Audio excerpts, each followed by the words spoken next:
예레미야 50장과 51장의 말씀은 유다와 예루살렘을 무너뜨리고 이스라엘 백성을 포로로 사로잡아 갔던 바벨론의 심판을 예언하시는 말씀입니다.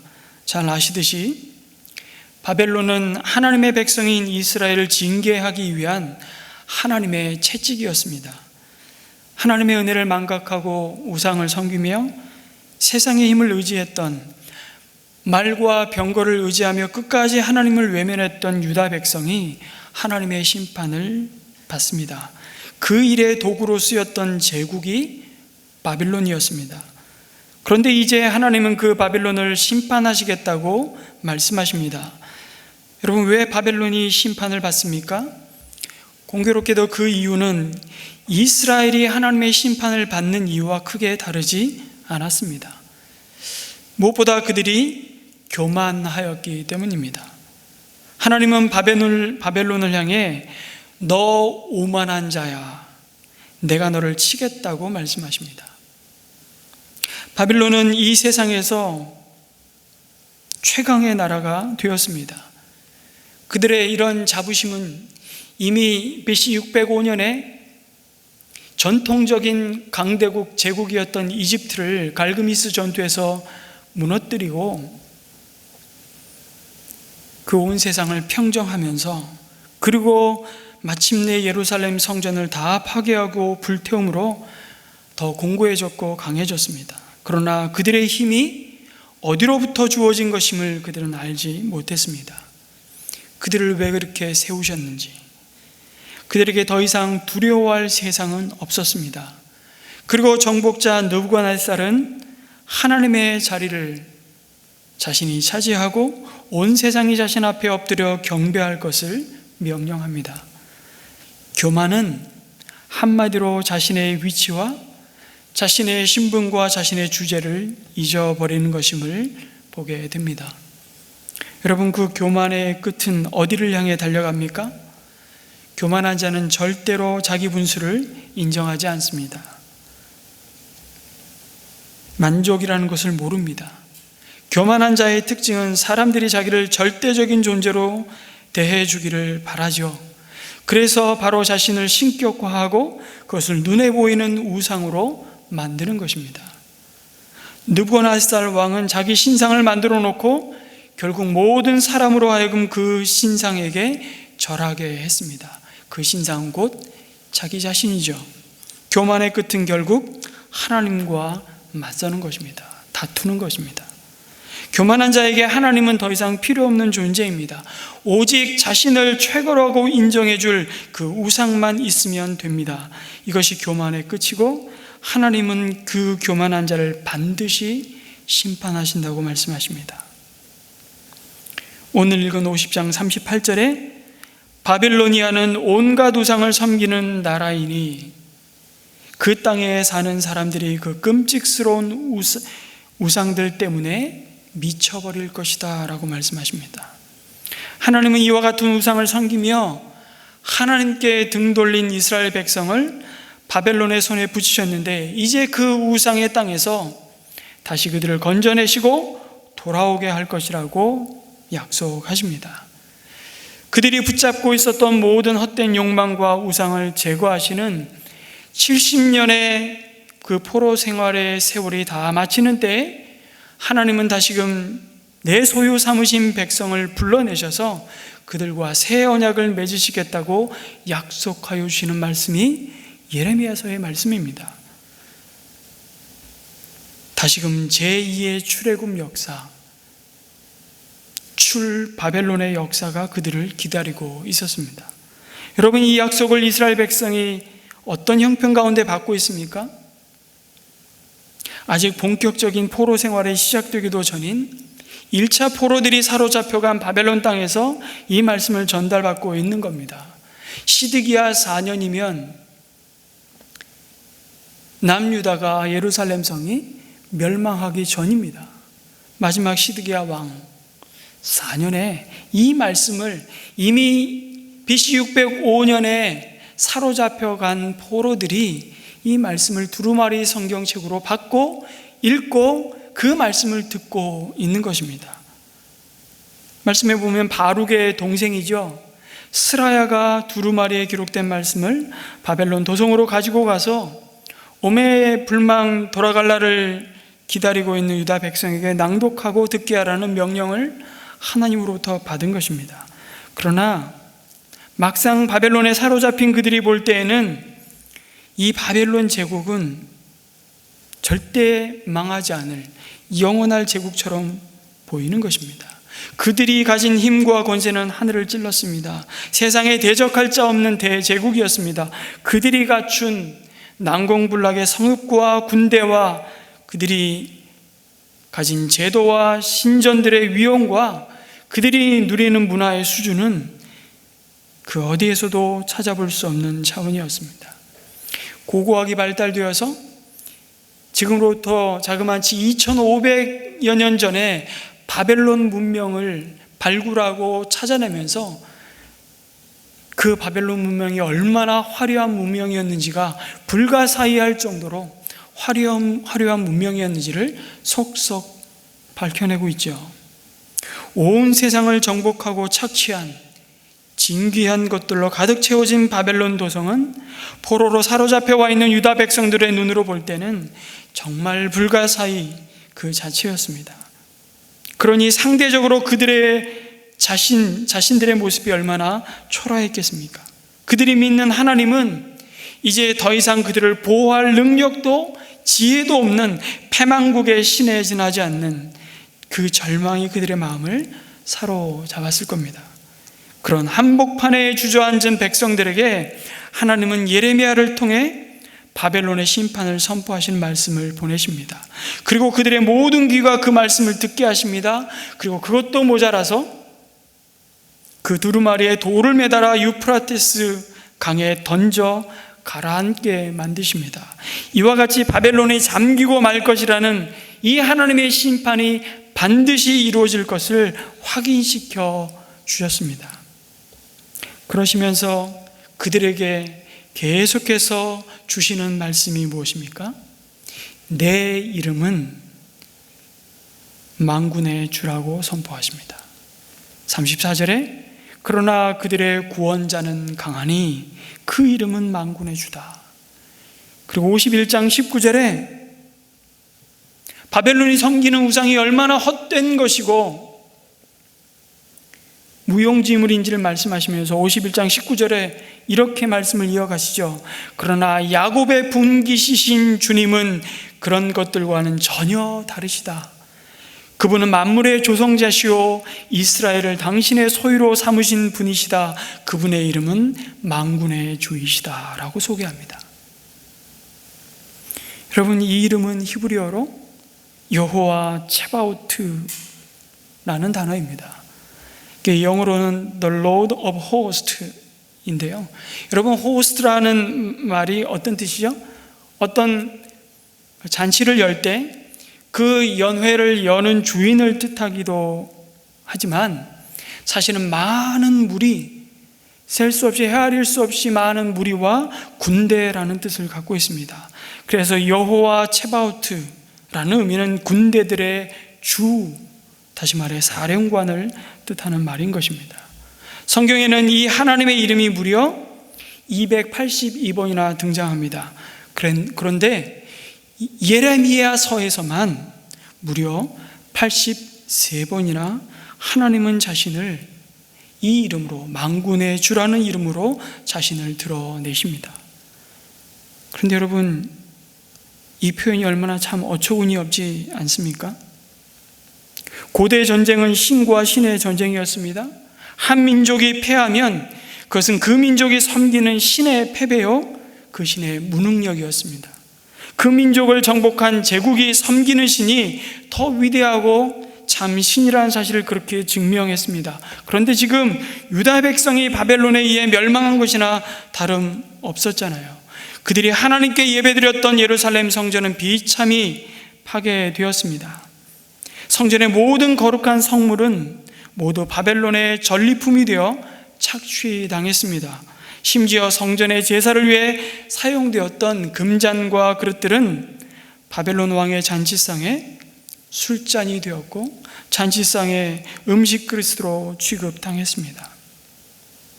제사장들 외에는 감히 그 누구도 만질 수도 없었던 그 잔 위에 노예로 팔려간 하나님의 백성들이 술을 그 잔에 기울이며 스스로 신의 자리에 선 왕 앞에 엎드릴 수밖에 없는 그 광경을 여러분 상상해 보십시오. 바로 그런 가장 수치스럽고 가장 절망스러운 때에 하나님은 자신의 소유 삼으신 이스라엘을 향해 내 이름은 모든 군대의 주가 된다, 만군의 주라고 말씀하십니다. 그래서 인간적인 눈으로 보면 이 말씀이 참으로 어처구니 없다는 것입니다.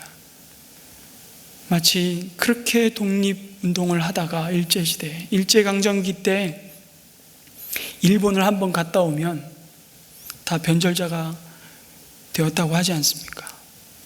일본의 그 선진 문물을 보고 와서 일본은 망하지 않을 것이다, 차라리 우리는 일본의 속국으로 식민지로 사는 것이 일본 천황 폐하의 시민이 되는 것이 복받는 길이라고 하며 많은 심지어 독립운동가들조차 변절했던 우리 그 시대, 그게 불과 76년 전에 이 땅에서 벌어진 일들 아닙니까? 별반 다르지 않았을 것입니다. 그런 절망감이 계속 쓰나미처럼 밀려오고 그 절망 가운데 주저앉아 있는 포로로 사로잡힌 유다 백성을 향해 지금 이 두루마리를 보내시면서 자신을 소개합니다. 나는 만군의 주다. 그런데 여러분, 그렇기 때문에 여호와 하나님만이 만군의 주이시고 만왕의 왕이심이 드러나는 자리가 바로 절망의 자리입니다. 이제야 비로소 이스라엘 백성이 자신의 힘으로 이루어질 수 없으나 그 절망의 땅에서 구원하시는 하나님의 손길과 능력을 바로 그 자리에서 경험할 것이기 때문입니다. 하나님이 아니고서는 도저히 일어날 수 없는 기적을 은혜로 경험하는 땅이 바로 바벨론, 그 절망의 자리였던 것입니다. 그때에 비로소 그들은 하나님만이 온 세상의 그 역사의 주권자이심을 고백하지 않을 수 없게 되는 것입니다. 그래서 여러분, 만군의 주라고 말씀하시는 이 이름은요, 가만히 기록되어 있는 구약의 메시지들을 보면 자신의 백성이 극한에 처할 때 주어졌던 하나님의 이름이었음을 보게 됩니다. 하나님께 선택받은 언약의 백성이 실패할 때, 시험을 만나 쓰러져 있을 때, 모든 것이 끝났다고 절망하고 있을 그때에 비로소 우리가 그 이름을 부르며 하나님께 달려가야 함을 깨닫게 하십니다. 너는 너의 힘으로, 너의 재주로, 너의 능력으로, 너의 지혜로 사는 자들이 아니다. 만군의 주는 전쟁이 한창 진행될 때 자신들이 가진 것으로는 적을 이길 수 없음을 알게 된 자들을 위한 바로 능력의 구원의 이름이었습니다. 그러기에 만군의 주로 자신의 이름을 증거하시는 것은 여러분, 하나님이 능력이 없으셔서 이스라엘 백성을 바벨론에 사로잡히게 한 것이 아니라는 것입니다. 그들이 정말 만군의 하나님을 의지하지 않고 스스로 교만하여 우상을 의지하고 어리석게도 그들의 손이 붙들고 있는 힘을, 말과 병거를 더 신뢰했기 때문이었다는 사실을 이름을 드러내시면서 어쩌면 꾸짖고 있는 것이죠. 그들이 하나님으로 사는 자들임을 망각하고 불신앙의 길로 갔기 때문이었습니다. 그 실패와 불순종의 역사를 잊지 않게 하시는 하나님의 이름, 그것이 바로 만군의 주입니다. 여러분, 성경에 이 이름을 부르며 믿음으로 승리한 가장 위대한 사람을 꼽으라면 여러분, 누구를 꼽겠습니까? 그것은 바로 다윗일 겁니다. 사무엘상 17장 45절, 사무엘상 17장 그러면 여러분, 믿음이 없어, 신앙이 없어도 이 히스토리는 다 알아요. 이 스토리는 다 알아요. 바로 소년 목동 다윗이 블레셋 적장인 거인 골리앗을 향해 물맷돌을 들고 나아가면서 외쳤던 말씀입니다. 사무엘상 17장 45절, 너는 칼을 차고 창을 메고 투창을 들고 나에게로 나왔으나 나는 네가 모욕하는 이스라엘 군대의 하나님 곧 만군의 주님의 이름을 의지하고 너에게로 나왔다고 선포합니다. 여기서 다윗이 불렀던 하나님의 이름이 바로 여호와 츠바오트입니다. 다윗이 승리자가 될 수 있었던 것은 바로 그가 거룩한 하나님의 이름을 의지하는 믿음이 있었기 때문이라고. 만군의 주 이 하나님의 이름이 다윗의 유일한 무기였습니다. 이것이 다윗의 가장 거룩한 무장이었습니다. 아니, 골리앗을 쓰러뜨린 것은 물맷돌 아니었나요? 아니, 분명히 물맷돌이 골리앗의 이마에 박혀 그가 쓰러지지 않았나요? 여러분, 그 결과와 겉으로 드러난 현상만 보면 우리는 이 전쟁이 여호와께 속한 것이라고 고백하는 그 다윗의 믿음을 보지 못하는 겁니다. 다윗은 문제의 크기를 보았던 것이 아니라 그 문제를 여전히 주관하고 계시는 하나님을 주목하여 바라보았던 것입니다. 그 믿음이 바로 하나님을 만군의 주라고 선포하는 것이었습니다. 그런데 다윗은 상대가 골리앗쯤 되니까 이제는 이건 내 경험과 능력 밖의 일이라서 그렇게 말하고 있는 게 아닙니다. 그는 그 이전의 그 일상 속에 아무도 주목하지 않는, 아무도 알아주거나 칭찬하지 않는 광야에서부터 하나님을 의식하며 그 하나님과 그렇게 동행했습니다. 이것이 거룩한 일상이었고 골리앗과의 싸움은 그 일상의 열매일 뿐이었습니다. 블레셋과의 전쟁에서 그 사무엘상 17장 전체를 한번 쭉 읽다 보면 참 재밌는 모습이 여러 장면으로 드러나는데,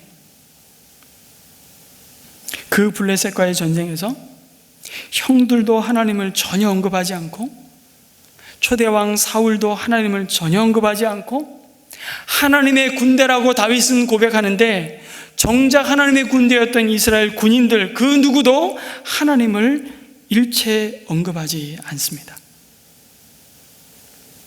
하지만 다윗은 등장하자마자 하나님에 대해 언급하죠. 성경에 적어도 기록된 다윗의 첫 번째 말이 뭐냐면 사무엘상 17장 26절입니다. 그게 다윗이 직설 화법으로 기록된 성경의 첫 말이었는데 이렇게 다윗이 선포합니다. 저 할례도 받지 않은 블레셋 녀석이 무엇이기에 살아계시는 하나님을 섬기는 군인들을 이렇게 모욕하는 것입니까? 바로 이 고백이었습니다. 문제의 핵심을 정확히 보고 있는 거죠. 다윗은 계속해서 하나님 그 이름에 대해 말합니다. 다윗은 형들에게 하나님 얘기를 했고 사울에게 하나님 얘기를 했습니다. 그리고 블레셋 골리앗과 싸우러 나가면서도 아까 읽었던 말씀처럼 계속 하나님의 이름을 고백하고 나아갑니다. 다윗이 말한 것은 하나님에 대한 것뿐이었습니다. 다윗은 사람들이 그 이교도 거인 앞에서 웅크리고 있는 것을 도무지 이해할 수 없었습니다. 아니, 이들은 살아계신 하나님의 군대가 아니었던 것이지요. 그러나 다윗이 보기에 그가 관계를 맺어야 할 실제는 오직 하나님뿐이었습니다. 다윗이 알고 있는 세계, 그 진짜 세계에서는 거인 같은 것은 대수롭지 않은 존재였던 겁니다. 이미 광야에서 그 아비의 양떼를 치며 다윗은 그것을 몸으로 경험했습니다. 그것이 다윗이 가진 경건의 믿음의 능력이었죠. 사람들은 전쟁을 하려면 갖추어야 할 것이 있다고 생각합니다. 적어도 갑옷 정도는 있어야 한다고 생각하죠. 칼도 필요하고요. 방패까지 있으면 더 좋겠죠. 여러분에게 칼과 방패와 창검과 갑옷은 무엇입니까? 최첨단 무기를 준비하는 그 일보다도 그러나 더 중요한 것은 하나님을 의지하는 믿음이라는 사실을 잊지 말라고 그 만군의 주 이름으로 자신을 소개하며 동일하게 말씀하십니다. 믿음의 싸움을 싸우기 위해서 세상 사람들이 준비하는 것과는 다른 것을 준비하라고. 성도가 열심히 준비해야 할 것은 그 하나님의 이름을 신뢰하고 의지하는 믿음이라고 말씀합니다. 이게 결정구입니다. 그 몸에도 맞지 않는 사울의 갑옷이 아니라 하나님이 준비해 두신 전신갑주인 그 하나님의 이름 만군의 주를 부르며 그 이름에 권세 있음을 믿으며 하나님을 의지하라고 말씀하십니다. 하나님의 이름은 능력의 이름이기 때문입니다. 하나님은 다윗이 만군의 여호와의 이름을 던진 물맷돌을 정확히 명중시키셨습니다. 군대로 구원을 얻은 것이 아닙니다. 힘이 센 용사도 스스로 구원하지 못합니다. 하나님의 허락이 있어야 한다고. 다윗은 훗날 이것을 알았고 경험했고 시편 33편 16절에서 이렇게 노래합니다. 같이 한번 읽을까요? 시작. 군대가 많다고 해서 왕이 나라를 구하는 것은 아니며 힘이 세다고 해서 용사가 제 목숨을 건지는 것은 아니다. 이 고백을 이어서 시편 33편 22절에서는 이렇게 고백을 이어갑니다. 또 한번 읽겠습니다. 시작. 주님은 우리의 구원자이시오 우리의 방패이시니 우리가 주님을 기다립니다. 우리가 그 거룩한 이름을 의지하기에 우리 마음이 그분 때문에 기쁩니다 라고 노래합니다. 이게 만군의 주 그 이름을 의지하고 부르며 오늘도 예배자로 나와 하나님을 기뻐하는 자, 그 하나님 한 분만을 즐거워하는 자들이 누리는 복이라고 말씀하십니다. 여러분, 다윗은 아무리 자기를 둘러싸고 있는 그 현실적인 상황과 환경이 그에게 불리해 보여도 그는 보이는 환경을 의존하지 않았습니다. 여러분, 우리는 자신이 의지하는 것 때문에 때때로 승리합니다. 그러나 그 의지하는 것 때문에 패배하기도 합니다. 결국 그 모습을 사무엘상 17장에서는 이렇게 보여주지 않습니까? 골리앗은 자기 칼로 목베임을 당했습니다. 하나님 없는 세상의 모습을 결국 바벨론을 통해서도 동일하게 드러내시고 마는 것이죠. 하나님의 백성이 하나님의 전신갑주에 담아두신 그 하나님의 이름이 아닌 세상의 것으로 무기를 삼고 자랑하면 결국 넘어집니다. 그래서 시편 84편 12절에서 시인은 이렇게 노래합니다. 만군의 주님, 주님을 신뢰하는 사람에게 복이 있습니다. 우리 한번 같이 한번 읽을까요? 시작. 만군의 주님, 주님을 신뢰하는 사람에게 복이 있습니다. 아멘. 잠언 18장 10절은 또 이렇게 말씀합니다. 주님의 이름은 견고한 성루이므로 의인이 그곳으로 달려가면 아무도 뒤쫓지 못한다고 말씀하십니다. 이 이름은 저와 여러분이 무엇을 의지하고 있는지를 드러내십니다. 그리고 말과 병거를 자랑하지 못하도록 하십니다. 그 자랑이 헛될 뿐이며 가장 어리석은 길이기 때문입니다. 왜냐하면 하나님의 이름이 모든 것 위에 뛰어난 만군의 주이시기 때문입니다. 여러분, 하나님의 이름을 만군의 주라고 말씀하시며 그의 백성에게 주신 약속이 있다면 무엇일까요? 오늘 읽은 말씀에서 하나님은 그의 백성을 보호하시며 구원하시는 능력의 주가 되신다고 말씀하십니다. 34절 말씀입니다. 억압과 사망과 다름없는 포로의 자리에 단단히 붙잡힌 그 당신의 백성을 향해서 이렇게 말씀하시죠. 그러나 그들의 구원자는 강하다. 뭐라고요? 그러나 그들의 구원자는 강하다. 여러분, 만군의 주이신 하나님은 자신의 소유 삼으신 백성의 구원자라고 말씀하십니다. 여기서 구원자라는 이 단어는요, 여러분 익히 아는 단어입니다. 바로 고엘입니다. 하나님이 이스라엘의 고엘이 되신다고 말씀합니다. 여러분, 고엘이 무슨 의미입니까? 고엘은 이스라엘 민족 안에만 있었던 아주 독특한 제도입니다. 누군가가 빚을 져서 땅을 잃었을 경우에 가장 가까운 친족 중에 순서대로 힘 있는 자가, 부유한 자가 나서서 그 땅을 대신 사고 자기 친족에게 되돌려주는 제도였습니다. 그것이 하나님으로부터 받은 기업이었기 때문에 또 자식이 없어 죽은 사람이 있을 때 그 형제가 형수와 결혼해 대신 자식을 낳아주므로 대가 끊기지 않도록 하는 제도였습니다. 그래서 이 고엘이라는 의미는 속량하다라는 의미예요. 구원하다라는 뜻입니다. 스스로는 자신을 속량할 힘이 없는 자를 힘 있는 가까운 친족이 대신해서 값을 지불하고 속량해 주는 제도, 그게 고엘이었습니다.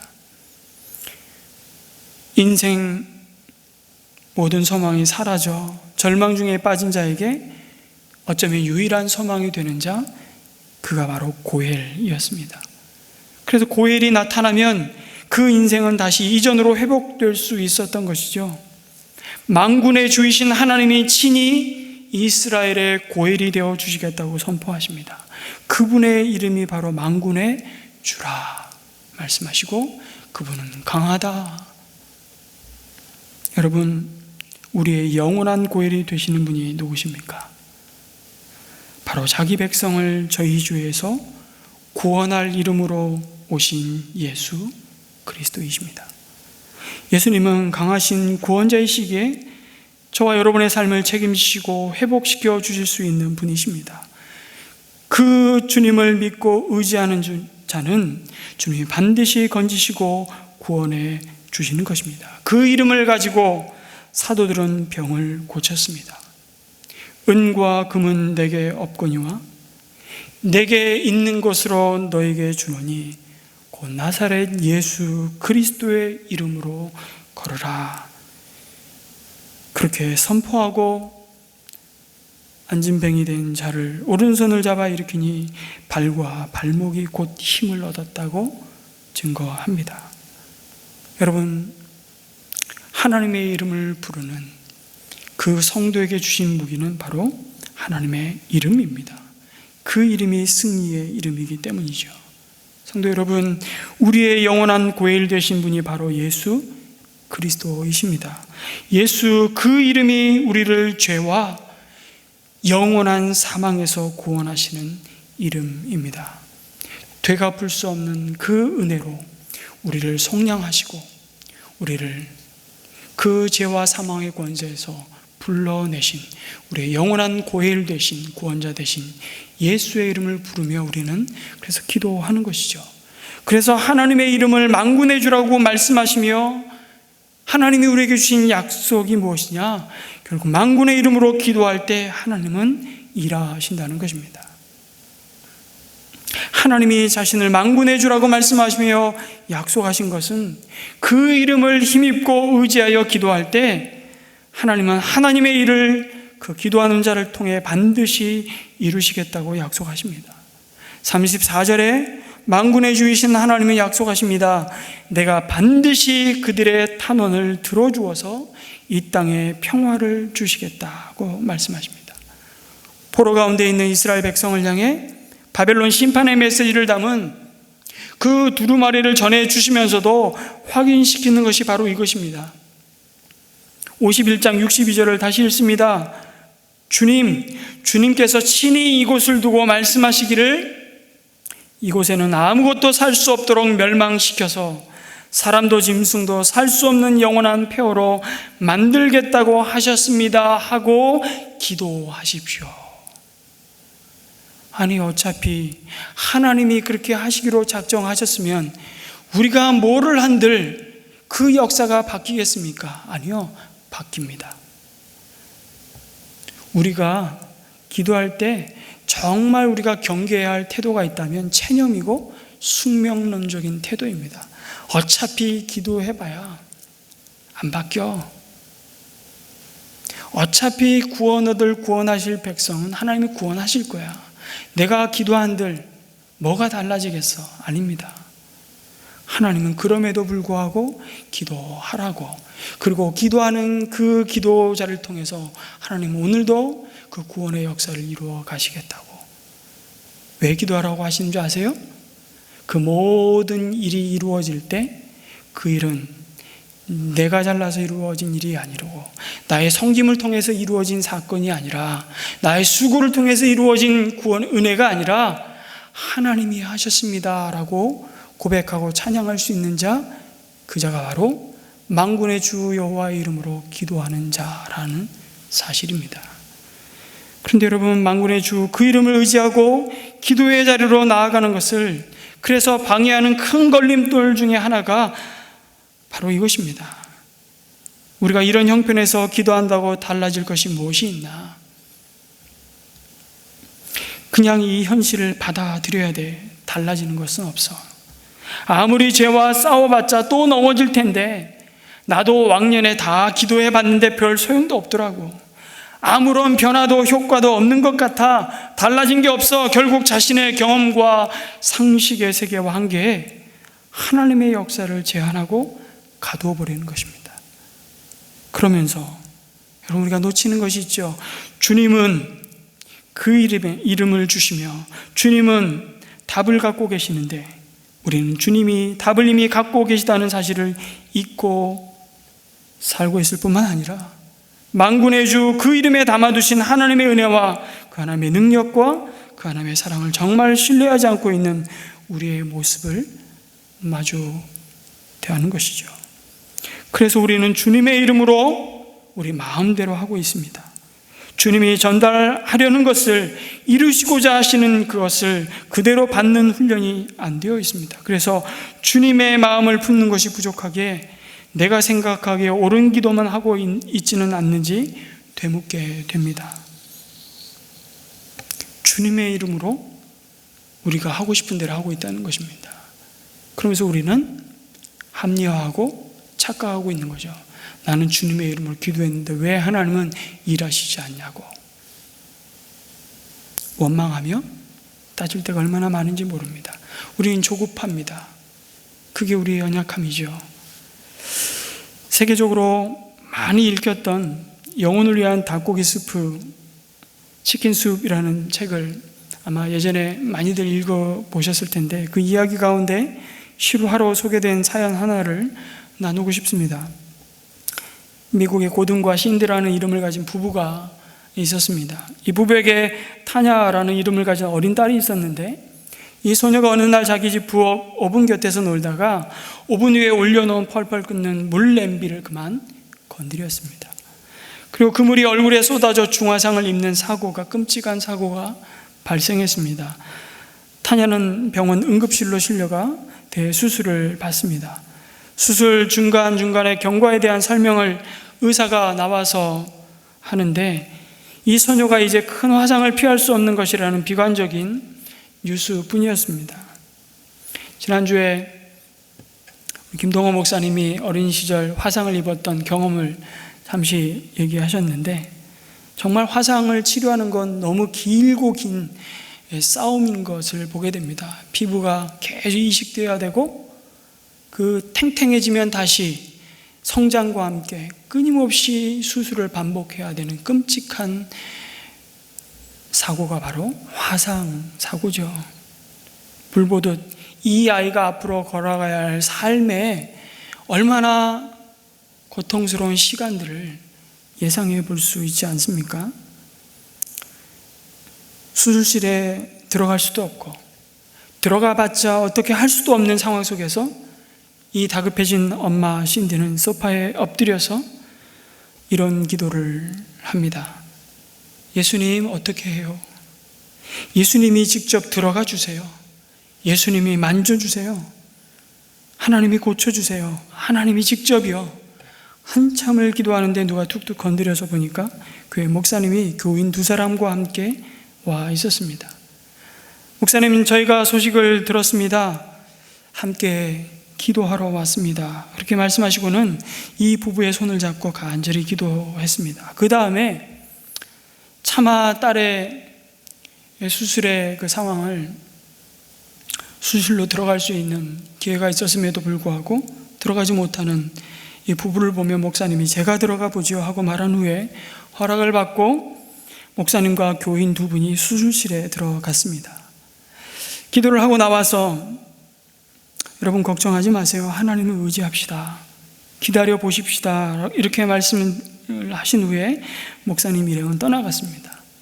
이튿날 아침 드디어 이 부부는 아이가 있는 곳에 들어가 보았습니다. 잠든 타냐의 얼굴을 보고 부부는 깜짝 놀랐습니다. 수술 자국은 남아 있었지만 화상이 씻은 듯 자취를 감추고 아주 깨끗한 얼굴이었던 것이죠. 이 설명할 수 없는 이 놀라운 하나님의 기적, 그 은혜 앞에 그들은 하나님을 찬양할 수밖에 없었습니다. 기적 자체에 주목하지 마십시오. 제가 드리고 싶은 말씀은 이것입니다. 부부는 목사님을 찾아가 감사를 드리고 이렇게 물었습니다. 목사님, 그런데 같이 오셨던 두 분은 누구예요? 저희가 그 두 분에게도 찾아가 감사드리고 싶습니다. 그러자 목사님이 의아한 눈초리로 말합니다. 두 분이라뇨? 저는 집사님 한 분하고만 갔었는데요. 아니에요. 목사님과 두 분이 함께 오셨잖아요. 그리고 그 신디는 남편에게 다시 거듭 확인합니다. 여보, 당신도 봤지? 그렇지 않아요? 남편도 확인을 해 주었습니다. 그러나 목사님은 확신 있게 다시 말합니다. 아닙니다. 저는 분명히 집사님 한 분과 같습니다. 한참 논쟁을 거듭하다가 목사님이 갑자기 빙그레 웃으며 말합니다. 알겠습니다. 그렇군요. 한 분은 예수님이 직접 오셨거나 예수님이 보내신 천사임에 틀림이 없습니다. 그러자 신들이 이렇게 대답합니다. 아, 맞아요, 목사님. 제가 깜빡 잊었습니다. 제가 예수님이 직접 도와달라고 기도했거든요. 그분의 이름이 여호와 체바오트, 만군의 주 권능의 하나님이시라고. 지금도 자신의 백성들이 아프고 힘들고 고통 가운데 신음할 때 그 삶의 자리에 찾아오시고 그 이름을 부르기만 하면 지금도 천사를 대동하고 달려오셔서 고치시고 새롭게 하시는 여호와 만군의 주님, 우리가 그분을 바라보고 그분의 이름을 부르며 기도할 때 오늘도 주님은 여전히 일하십니다. 사랑하는 성도 여러분, 예수의 이름은 구원의 이름입니다. 자기 백성을 저희 죄에서 구원하시기 위해 이 땅에 오신 능력의 이름입니다. 그 어떤 상황 속에서도 자기 백성의 탄식을 외면하지 않으시며 들으시는 소망의 이름입니다. 그분의 이름은 만군의 주이십니다. 아멘.